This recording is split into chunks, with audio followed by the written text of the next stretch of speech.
I understand you want me to modify the story by changing the names of cities and locations to avoid copyright issues and remove the time codes. Since the original story doesn't explicitly mention specific city names or copyrighted locations, I'll ensure that any implied or potential location references are replaced with generic or fictional names. I'll also remove the time codes while preserving the narrative structure and content. Below is the revised story with these changes. My parents forced me into a parental role at 13. I was mama to 6 kids while they vacationed. Now Child Protective Services arrived, and I let their perfect image burn. My parents brought all the infants into my room when they got home from the hospital. They claimed to have a very mature daughter. I assumed this was typical. Mom used to say that in excellent families, the youngest children were raised by the oldest girls. Parents might then concentrate on what really matters. I trusted her. What else did I know? This was my mission, my work. I was troubled by the warning that accompanied the expectation.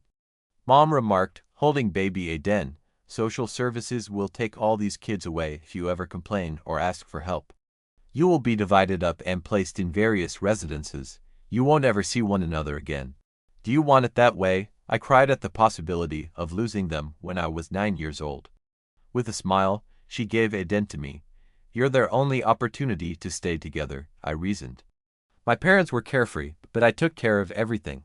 Doctor visits, homework assistance, potty training, and midnight feedings. As if they were invisible, they passed wailing infants. In restaurants, I oversaw 6 children at one table while they sat at a table for 2. I nodded and smiled when passers-by asked whether I was the babysitter. You could lose everything if you tell the truth. 6 hostages, posing as siblings, had been entrusted to me by my parents. A piece of my heart was carved by each one. The baby, Kevin, would only fall asleep if I gave him a perfect back rub. Despite speaking their own language, the twins, Luna and Linda, were continually translating for me. Even at the age of 10, Aiden would crawl into my bed when it rained. Ethan used a crayon to draw me pictures that read, "I love you, Mama." Every single day, Ivy referred to me as her best friend.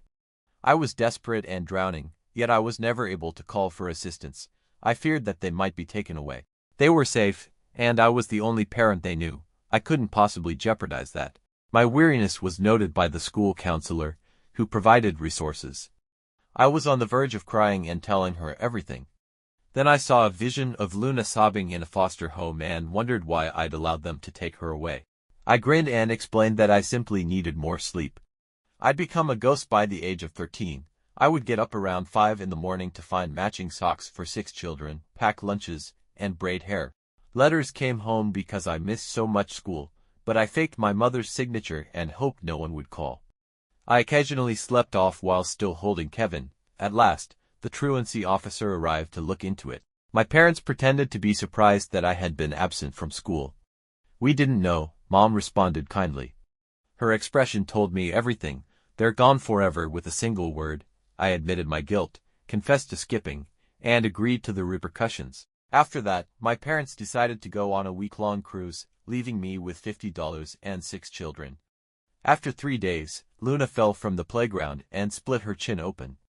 I held her at the hospital while she sobbed into my neck, soaking my clothes with her blood. Without a parent, they wouldn't treat her. For 3 hours, I sat there trying to forge signatures to save my baby sister, who was wailing and bleeding. At last, I broke down and called my grandmother. Her countenance altered when she got there and saw me covered in Luna's blood, attempting to reassure 5 scared siblings while nurses contemplated contacting social services. After treating Luna, she packed her van with the rest of us. I pleaded with her, "Please don't let them take us apart. They're all I have, but I know I'm not doing well enough. They'll break us up if you tell anyone." I was crying so much that I was having trouble breathing. Grandma stopped and hugged me as I collapsed. "Oh, my dear. How did they harm you?" she said. An adult witnessed what was happening for the first time in 5 years, and I was afraid of what might happen next. My parents phoned the police when they arrived home to find the house empty in our hometown of Willow Creek. They played out their scenario flawlessly at Grandma's place in Pine Hollow. Mom sobbed, "Our daughter won't let us parent. She tells the children that if they come to us for anything, we'll leave them." She distorted the situation, despite our best efforts to assist. They're all traumatized and attached to her now. We were separated for interrogation by the social worker. Through the walls, I could hear Kevin yelling for me. My heart felt like it was being torn out with every cry. Mom had forewarned me about this exact moment. My babies were about to be taken away. She poisoned them against us, according to Dad. We fear that if we split them up, she would harm herself or them. We have been cautious in our efforts to restore normal boundaries because of this. I watched as my grandmother began to question their statements. The social worker, Miss Chen, had a distressed appearance. She inquired as to who looked after my siblings. I saw that she was writing severe attachment disorder in her notes, and they then pointed at me and said, "Mama." She started calling regarding emergency placement. We were divided up and transported to various residences throughout the state by morning. The only people I cared about were going to be gone because I had never been permitted to be their sister alone. The social worker's pen scratched across her clipboard as my world fell apart, and Mom caught my eye and murmured, "I warned you." Kevin's cries became more urgent. My arms ached to embrace him and reassure him that everything would be all right, even though I knew it wouldn't. Grandma moved to her seat next to me. Beneath the table, her hand found mine and squeezed. As she saw my parents, the skepticism I had noticed in her eyes appeared to falter. Mom used a tissue to dab at her eyes, but no tears came. She spent years honing this performance through doctor appointments and school conferences. Dad gave her a shoulder rub and pretended to be sympathetic, but he also gave me stern looks whenever the social worker turned away. Miss Chen turned her notes over. We had been split up for separate interviews by her. Standard procedure, she had stated. We sat in Grandma's living room in Pine Hollow, feeling as though our lives had been decided. Adon's voice floated through the wall, high and frightened, requesting me, not my parents. I was the one who knew how he liked his sandwiches cut and who looked beneath his bed for monsters. Miss Chen cleared her throat. She appeared worn out, as though she had witnessed too many dysfunctional families. Her gaze shifted calculatingly between me and my parents. With a mother's whirring, Mom leaned forward. She described how they were concerned about my mental health and how I had threatened to hurt myself if I were taken away from the kids. Lies grounded enough in reality to seem plausible. I started to explain myself, but Dad interrupted with a story about how he found me sleeping upright at 3 in the morning, still holding Kevin. He framed it as carelessness rather than fatigue, as if I were the threat rather than the remedy for their desertion. Grandma gripped my hand more tightly. Since my parents had arrived, she had been silent as she took in everything. The blood from Luna's wound had dried into rust-colored spots on my shirt, proof of my loneliness when it counted most. Miss Chen inquired about the event at the hospital. When Mom described how I had abducted Luna without her consent, her face fell into trained destruction. She did not mention that they had been inaccessible aboard a cruise liner. The lies built a case against me, one after the other, like blocks. I was erratic. I was in charge. The issue that needed to be resolved was myself. My siblings' voices could be heard through the walls during it all. When would Linda be able to visit me? Ethan wanted to show me his new art, so he broke down in tears. Ivy maintained that I was not her sister, but rather her best friend. Our destinies would be decided by the tidy lines that Miss Chen's pen made as she recorded everything. Her assessment of a situation too convoluted for any manual to cover might be the difference between 7 lives. Dad continued by telling me that I had taught the twins that our parents didn't care for them. An additional deception with a hint of reality. I had never spoken such words, but after Mom passed them like furniture, I held them as they sobbed. Even though I didn't believe it, I had explained that different people exhibited love in different ways. My siblings followed when Ms. Chen's colleague entered through the open front door. The moment he spotted me, Kevin's tiny body trembled with relief, and he lunged for me. Knowing that this might be the last time, I grabbed him and held on. They came toward me one by one. Beside Kevin, Ivy climbed into my lap. My sides were squeezed by the twins. With his hands on my shoulders, Aiden stood behind me. Trying to be brave at 7, even Ethan leaned against my knee. Mom let out a little cry of anguish. As if to support their argument about unhealthy attachment, Dad sadly shook his head. Grandma, however, had her eyes on something else. She observed how my body curved protectively about them, how I instinctively examined Luna's bandage, and how I moved to make room for all of them without thinking, as I had already done it 1,000 times. Ms. Chen took an interest in our cluster from a professional standpoint. As Mom described how the kids wouldn't accept proper boundaries, she took additional notes. They were trained to depend entirely on me. There was a discrepancy in the parents' account.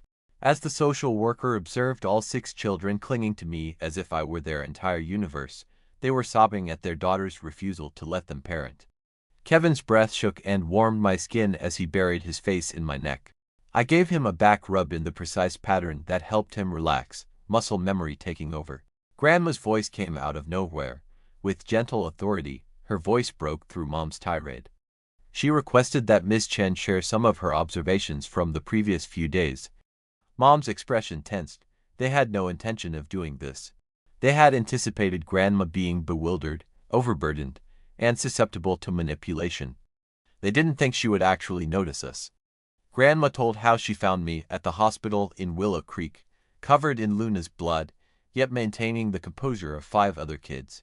She described how I oversaw breakfast that morning and made sure every child had everything they needed without my having to ask. She brought up the lunches I packed with notes in each, the permission slips I signed, and the homework folders I arranged. Grandma continued despite Dad's attempts to stop her. She explained the nighttime rituals she had observed, including how I read 3 distinct stories for various age groups, checked on everyone twice, and answered all of the calls for water, monsters, or comfort. For a moment, Mom's mask fell off. Before she caught herself, a look of pure irritation crossed her face, but Grandma and, more significantly, Miss Chen noticed it. The social worker requested a private conversation with Grandma. We were left with my parents and the co-worker when they entered the kitchen. The stillness was so long it might break. Mom gave me a look that said, "There will be consequences," as if he were chewing words he couldn't say in front of witnesses. Dad's jaw worked. Despite their lack of understanding, my siblings sensed danger and pressed closer. Hours elapsed in minutes.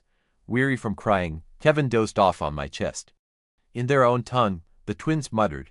The hands Adon placed on my shoulders shook a little. Something had changed by the time Grandma and Miss Chen got back. The social worker took a fresh look at our meeting. Something else caused her pen to pause over her clipboard, and she saw past the attachment disorder. She declared that, in order to find out where we lived and how we managed, she needed to visit our home in Willow Creek. Mom's smile hardened. Dad gripped his knee tightly, citing late-night privacy concerns. They attempted to decline. However, Miss Chen persisted. That was protocol, she said. To properly appraise the children, she needed to examine their living conditions. Grandma offered to take us all on a drive. The only options available to Mom and Dad were to agree or appear to be hiding something. With my siblings still clinging to me like lifelines, we got into cars. It was like going to an execution on the drive to our house in Willow Creek. We got closer to the evidence I had been hiding for years with each mile. The calendar where I kept track of everything since I was too tired to remember, the lock on the outside of my door, and the single bed where the 7 of us slept. During the journey, Mom had a delightful conversation with Ms. Chen, telling her about vacations we never took and family game nights that never happened. Dad offered supporting information with ease and practice. However, Luna decided to speak up from her car seat at that very moment. Her tiny voice was audible. She inquired as to whether we would be returning to the room. Only the room, not our house, not home, but the room. The rearview mirror caught Miss Chen's attention briefly. What room do you mean? She asked Luna. My courageous, wounded younger sister clarified that we all remained in the same room at all times, as I was there to protect them. The kids enjoyed having sleepovers in their big sister's room, Mom said, laughing falsely. That's sweet, isn't it? All siblings do that, don't they? Not to be outdone, though, Linda added that we didn't have sleepovers. It was where we resided. Everything was there, including our toys and clothes. In order to care for us, Mama required our clothes. With the exception of the sound of tires on asphalt, the automobile fell silent. Mom clutched her purse till her knuckles turned white. Dad looked directly ahead as if he could make us vanish. We arrived at our driveway in Willow Creek. From the outside, the house appeared typical. A suburban paradise with 2 levels and a lovely yard. Nobody would ever suspect what took place inside. Miss Chen requested to view the children's rooms. With her heels clicking on the hardwood, Mom took the lead. She discussed systems that didn't exist and renovations that never took place. She unlocked doors to unoccupied, spotless bedrooms. The surfaces of the guest rooms were dusty, and the closets were empty. Rooms were furnished for kids who had never stayed there. Then we arrived at our room, mine. When she saw the doorknob, Mom hesitated. Dad said it would likely be messy, so we should forgo it. You know how teenage girls are. However, Miss Chen persisted, and the truth became evident when the door opened. The wall was pressed up against a twin bed. In the corner was a crib. In the closet, sleeping bags were wrapped up. 7 children's clothes in a variety of sizes filled a drawer. During their dinner parties, we had been kept inside by the lock on the outside of the door. Ms. Chen entered carefully, observing everything. I had constructed a homework station out of a card table. Each child's school materials were kept in color-coded bins. The wall-mounted schedule recorded the times for feedings, diaper changes, and the due dates for permission slips. Mom began to explain quickly. There was something about my insistence on this arrangement. Her voice increased in desperation. Something about teenage disobedience and control concerns. The lock was inspected by Miss Chen. When she tested it, she discovered that it only functioned externally. Why would a teen's door need to lock from there? She said. Dad muttered something about safety to prevent the younger children from going out at night. But fearless Eden, who still called me mother, spoke up. During company, he described how the lock kept us inside. How, when it scared me, I had taught them to be silent. To keep them from crying and upsetting them, I had turned it into a game where we were hiding from dragons. The truth came out in fragments. Ethan displayed his paintings of 7 small characters without any grown-ups, all of which were addressed to Mama. Ivy stated that because the other adults were busy, I always fixed her. Luna explained that every night when the party music blasted through the walls, I sang them to sleep. Ms. Chen snapped photos. She took notes. My siblings gave candid, naive answers to her thoughtful queries. The facade of my parents was broken by every statement. Mom made one final attempt at manipulation. She whispered to Miss Chen that she was concerned about my mental health. How I had displayed symptoms of delusion, thinking that I was their mother. How I turned down their attempts to aid me. Grandma, however, had had enough. Growing increasingly appalled, she had remained silent throughout the tour. Now she raised her voice, trembling with rage. She inquired as to when my parents had last given their kids food or assisted with their schoolwork, when they read a bedtime story or kissed a skinned knee. She questioned them about their anxieties, favorite cuisines, and the instructors their kids had. Quiet. Grandma wasn't finished, despite Dad's attempts to divert. She questioned why a 13-year-old's rucksack had permission slip forms. What made her memorize the pediatrician's number? Why my siblings and my selfies were the only recent family images. At last, Mom's mask broke. They'd given me everything, she snapped, food, a roof, and loving siblings. What else was it I wanted? I thought, but didn't say, love. A childhood, parents, and the opportunity to be a sister rather than a mother. My throat was stuck with the words. Miss Chen had seen enough. She declared that she needed to speak with her supervisor and make some calls. She strongly advised the kids to spend the night at Grandma's place in Pine Hollow in the interim. Although Mom objected, it wasn't a request. That was made apparent by Ms. Chen's tone. The following actions would be communicated by her tomorrow. An investigation, house calls, interviews, and, if required, court participation would all take place. My stomach dropped as I heard the word court, but Grandma's hand came back to me, steady and certain. She was aware of what they had done to us, and to me. We collected what we could transport, preferred plush animals, Kevin's unique blanket, a cushion shared by the twins. From the doorway, Mom and Dad watched as their ideal parent persona came to an end. Mom grabbed my arm as we got back into Grandma's van. Just enough of her nails dug into Cuz's pain. Her breath was hot against my ear as she leaned in close. She brought to my attention the fate of foster children. How they were divided up and distributed to various states. How some people never crossed paths again. How my lack of gratitude was the cause of this. However, Grandma intervened and freed us from Mom's hold. She informed my mother that they were solely to blame for this. Abuse was the term given to what they had done. The morning came too soon. Miss Chen made an early call to arrange a follow-up appointment later that afternoon. She clarified that she had to interview each child individually. Standard practice when dealing with several minors. The idea of my siblings being questioned by themselves made my stomach turn. While I dressed the children, Grandma prepared breakfast. My parents had never bothered to get clothes that fit them, but she did. The vibrant flowers made Ivy spin around in her new dress. My chest tightened with emotion at something so simple. We had just finished our meal when the doorbell rang. My parents were dressed immaculately and stood on the porch. Mom was dressed in her church attire, which gave her the appearance of a loving mother. Dad was supporting her by putting his arm around her shoulders. A woman accompanied them. In order to address me, she identified herself as their family counselor, whom they had been visiting. I couldn't prove it, but it was another lie. The counselor used language that made me sound distressed while she talked quietly about enabling behaviors and familial concerns. Grandma would not allow them to enter. The porch was where the conversation took place.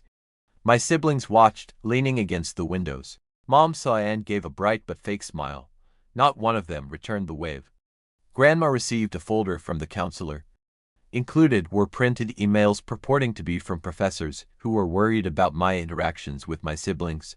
I was aware that they were fake. The language was overly professional, and the dates were incorrect. Grandma's face, however, was tinged with uncertainty. My parents promised to bring their lawyer back after they went. As she went by, the counselor gave me a shoulder pat. Help was accessible when I was ready to receive it, she whispered. I felt my skin crawl at her touch. Grandma laid out the papers on her kitchen table inside. While I tried to keep my siblings busy, she attentively inspected each one. Adon, however, had had enough. Pressing a crumpled piece of paper into my hand, he slipped to my side. It was his journal from school, the one I had assisted him with the previous month. The topic of the entry was family. He had used stick figures to illustrate our house. 2 larger ones were far away, and 7 smaller ones were grouped together in one room. Adon seems confused about family roles, his instructor wrote in red pen. Please bring up the topic at the conference. Grandma's jaw tensed as she read it. She inquired about Adon's parent-teacher meeting attendees. I claimed to be the babysitter since parents, not sisters, were expected to arrive, he explained, pointing at me. She started calling other grandmothers and her church friends in Pine Hollow who had expressed worrying about not seeing my siblings.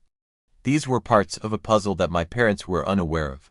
Every morning, as my parents' car sat in the driveway, I would escort 6 children to the bus stop, as Mrs. Patterson from down the street recalled. At 2, Miss Chen showed up on time. She brought over a colleague with expertise in cases involving several children. They prepared to interview each child separately by setting up in separate rooms. I knew I couldn't shield them from questions I couldn't hear, and my chest constricted. Kevin refused to leave me, so he went first, being carried by Miss Chen's colleague. Before they gave up and brought him back, his cries reverberated throughout the home for 20 minutes. He shivered and buried himself in my arms. The twins argued that they couldn't be separated and insisted on going together. I could hear Linda's clear voice describing their daily schedule through the closed door. She explained how, since Mom claimed it wasn't her responsibility, I braided their hair every morning. She explained how I was able to determine which twin loved jelly and which liked peanut butter. I was taken aback by Aden. With his shoulders squared, he entered the room, my courageous kid attempting to keep us all safe. After half an hour, he came out with red eyes and a determined expression. I told them everything about the door lock, he muttered. Ethan brought his sketches. He carried a stack into the interview room, and I saw it. Ms. Chen's colleague followed him out with one picture in hand. It displayed 2 adult shapes standing outside a thick black border, with a figure labeled Mama surrounded by smaller figures. Grasping the doll Grandma had given her that morning, Ivy went last. As Ms. Chen escorted her away, she spoke anxiously.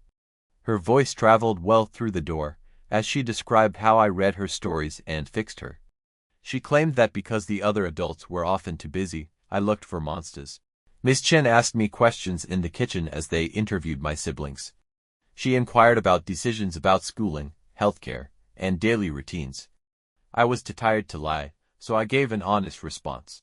As I described how to forge permission papers and signatures, she took notes. I discussed skipping school to attend pediatrician appointments and using $50 to feed 7 children for a week. Why hadn't I told anyone? She questioned. Between us, the question hung heavy. How was it possible for me to explain years of psychological conditioning, the continual fear of separation, and Mom's belief that I was the only thing separating my siblings from catastrophe? Still, I gave it a shot. I told her about the time Mom drove us past a group home in Willow Creek, the nightmares from stories about foster care, and the warnings that began after Aiden was born.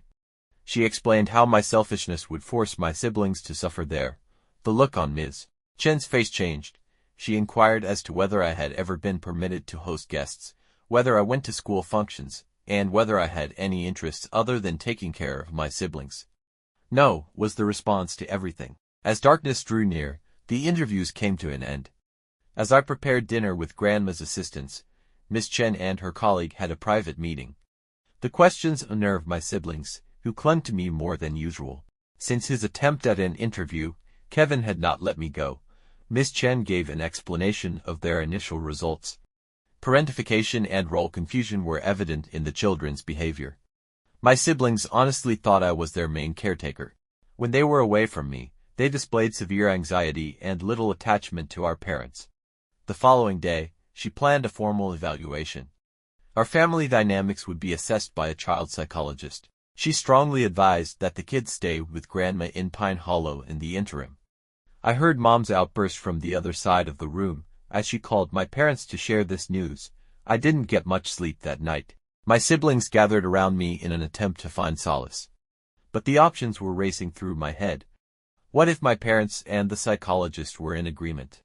What if they concluded that I was the issue? What if the best course of action was actually to divide us up? The morning presented further difficulties. My parents came with their lawyer, a man who spoke in measured tones and smiled too much. He used legal jargon intended to scare and confound as he showed paperwork regarding custody agreements and grandparent rights. Grandma, however, had also called. Her friend's daughter, a family law lawyer, consented to provide us with pro bono advice.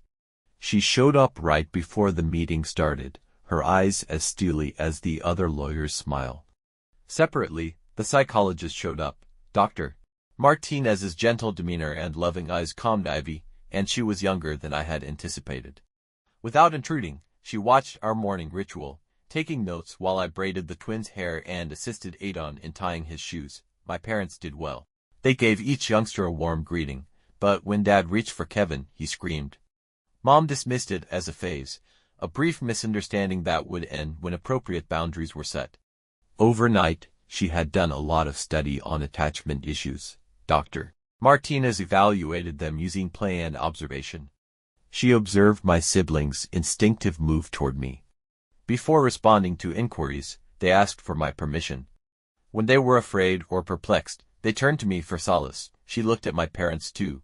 When Mom gazed at the younger children, her grin never reached her eyes. Dad was more interested in emails than his kids' lives, always checking his phone. Without looking at the tiny birthmark on Luna's wrist, neither of them could identify which twin was which. The attorney attempted to steer the narrative.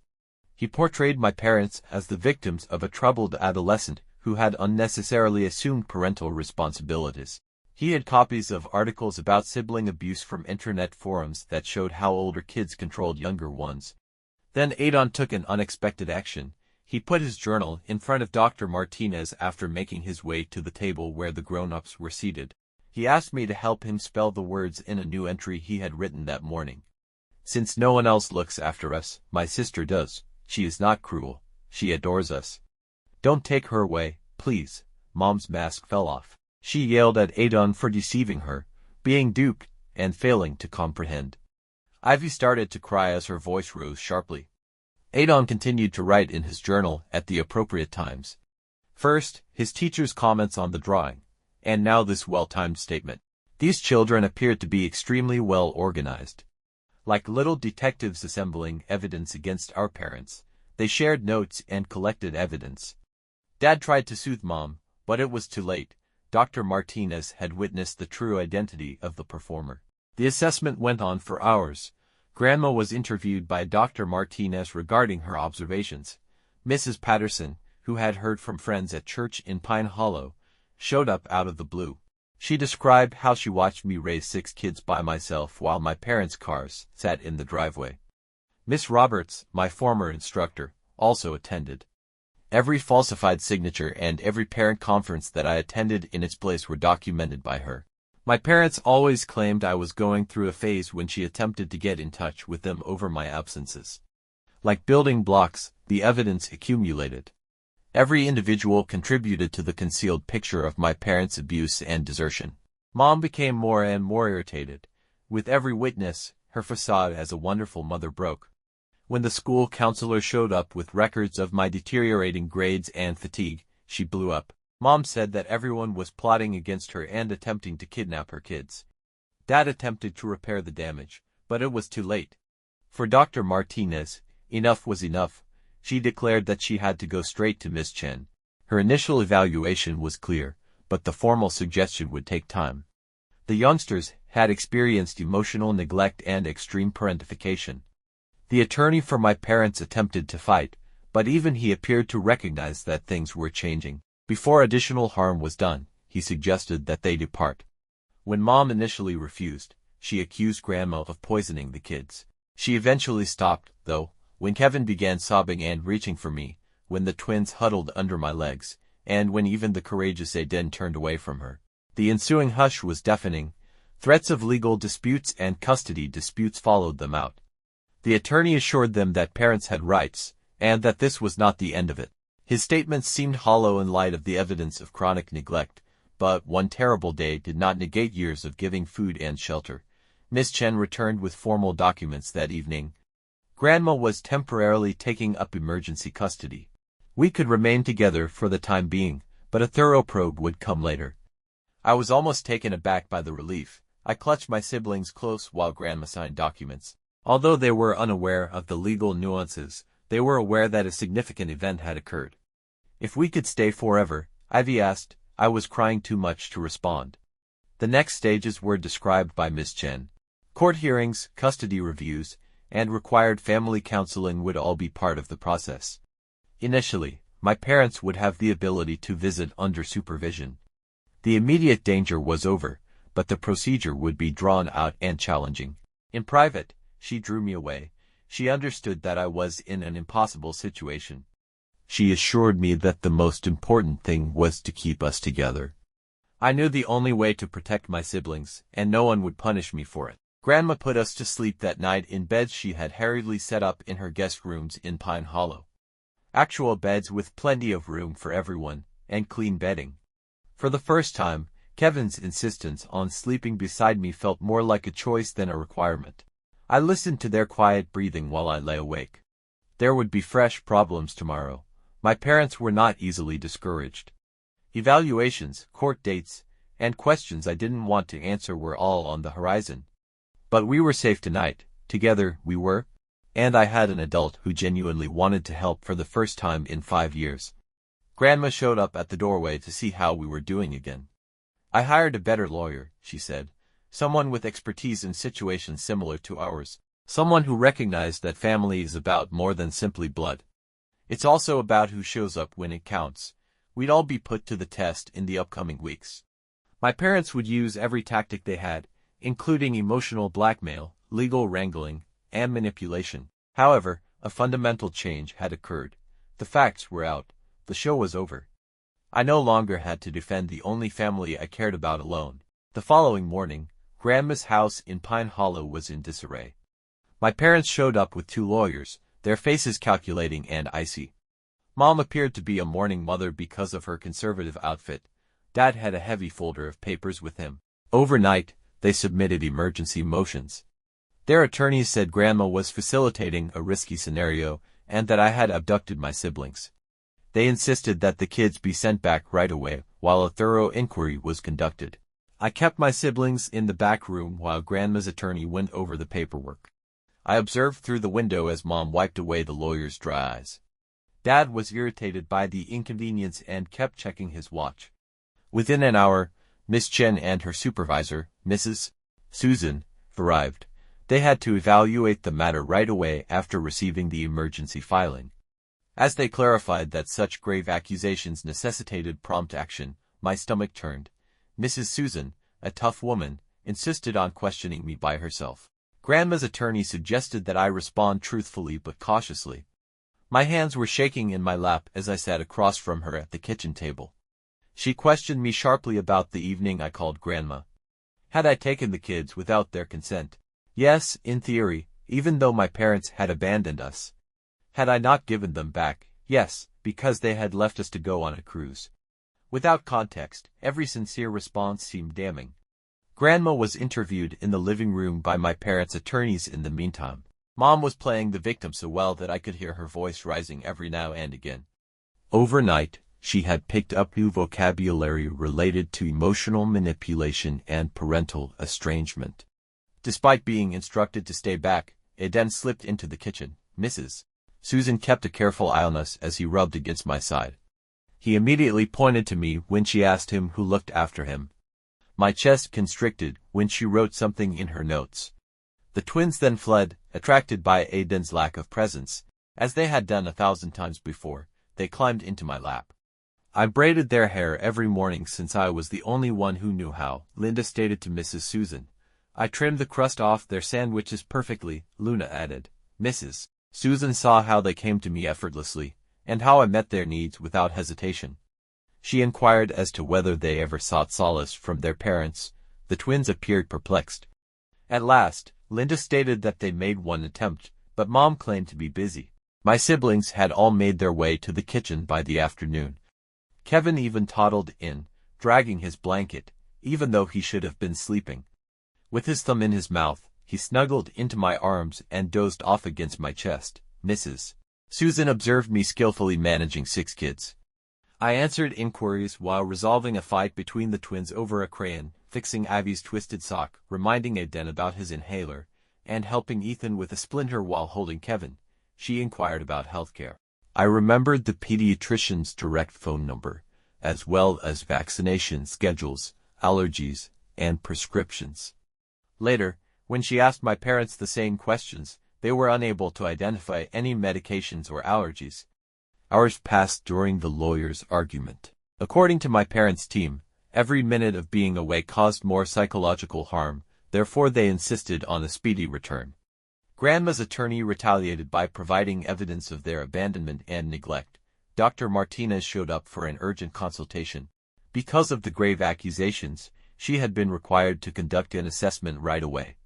My parents reenacted their routine, but there were visible fissures. Ivy interrupted, and Mom yelled at her. Dad was too preoccupied with his phone to see Kevin's outstretched arms. I heard Mom whispering angrily to her lawyer during a break. She desired to defend herself. Grandma wouldn't allow them inside. They shouted charges of elder abuse and brainwashing. Someone reported a hostage scenario to the police. After the family turmoil, 2 officers showed up looking exhausted. They conducted individual interviews with each person. The stories of my siblings remained unchanged by that time. I looked after them. I had always looked after them. The officers took note of Ms. Chen's photographs and the lock on my bedroom door. They observed the evidence of neglect and the 1 bed for 7 kids. At midday, the family court judge, Judge Reeves, showed up. Kevin needed consolation at the worst possible moment. Talk about the timing of a toddler.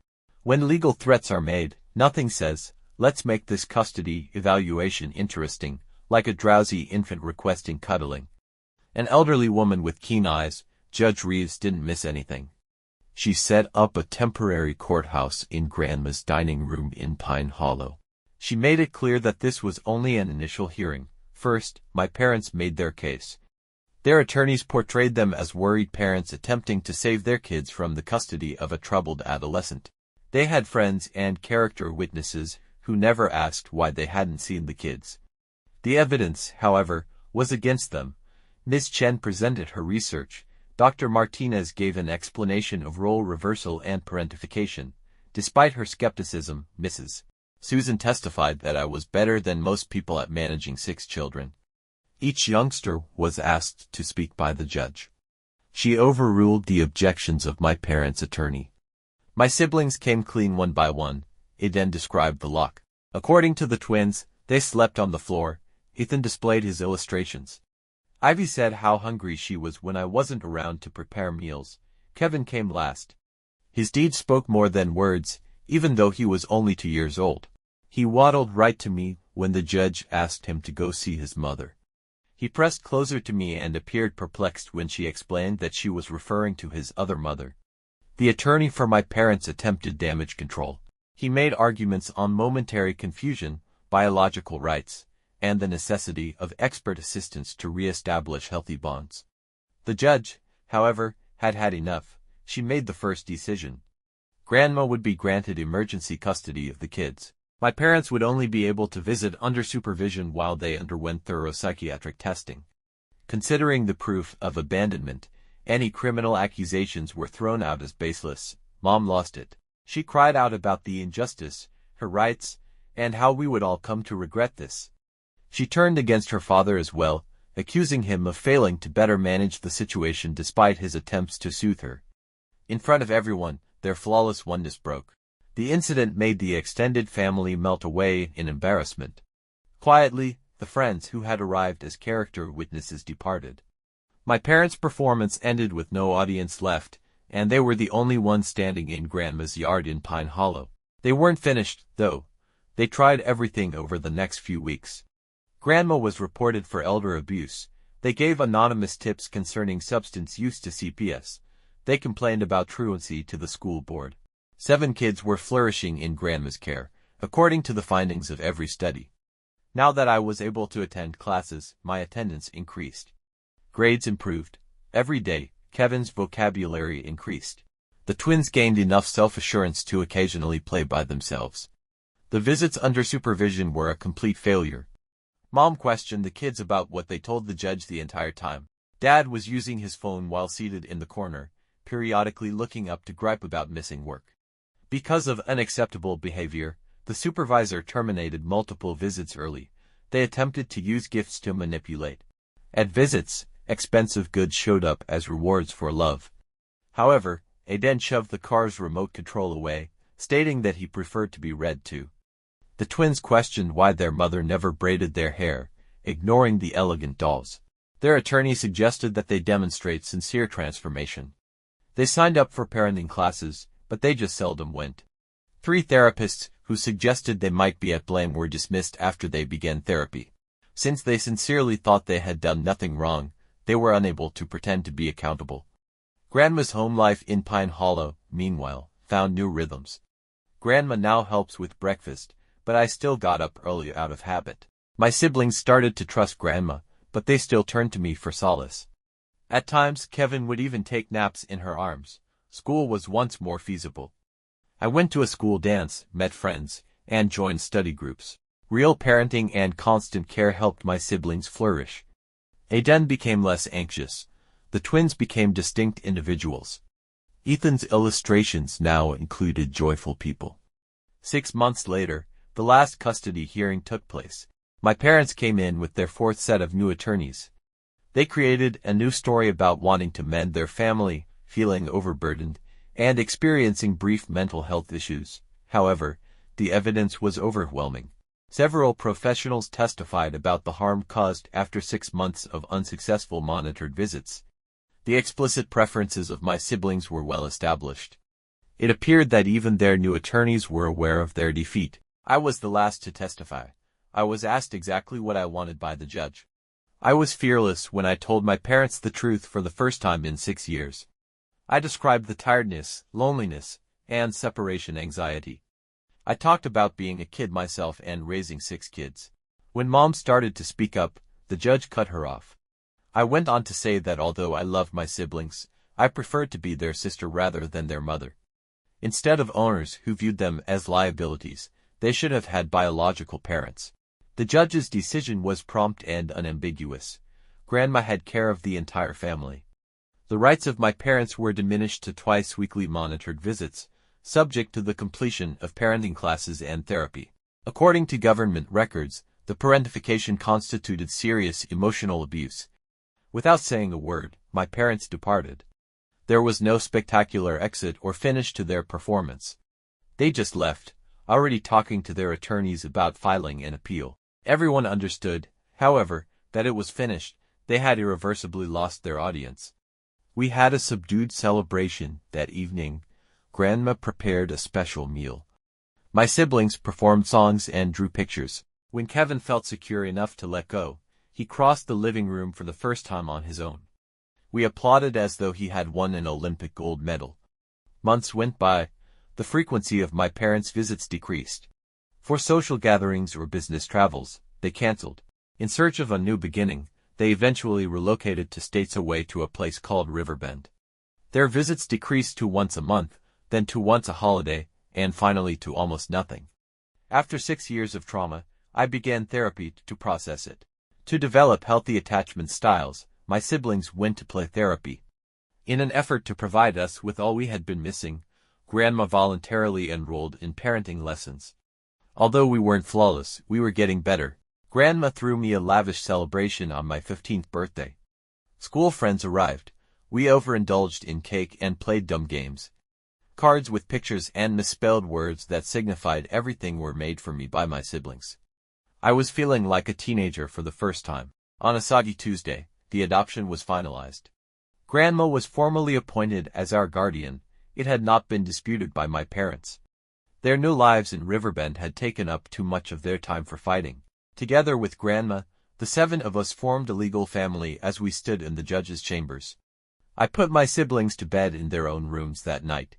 They still occasionally joined me in storms, but now they did it voluntarily, rather than out of need. I bid them good night, kissed their foreheads, and made my way to my own chamber. I had homework on my desk and posters on the walls of my room in Pine Hollow. Because I was 15 and 15-year-olds needed privacy, the door was locked from the inside if I desired space for myself. As part of our new evening routine, Grandma showed up in my doorway. She inquired about my well-being, whether I needed anything, and whether everyone was situated. These were such basic inquiries, yet they had profound implications. Someone else was watching, taking care of, and raising. I took out my journal, which my therapist had given me. I wrote about typical adolescent topics like weekend plans, school drama, and updates on crush. The entries were as lovely and dull as they should have been. My siblings were doing well, loved, and safe, and I was, at last,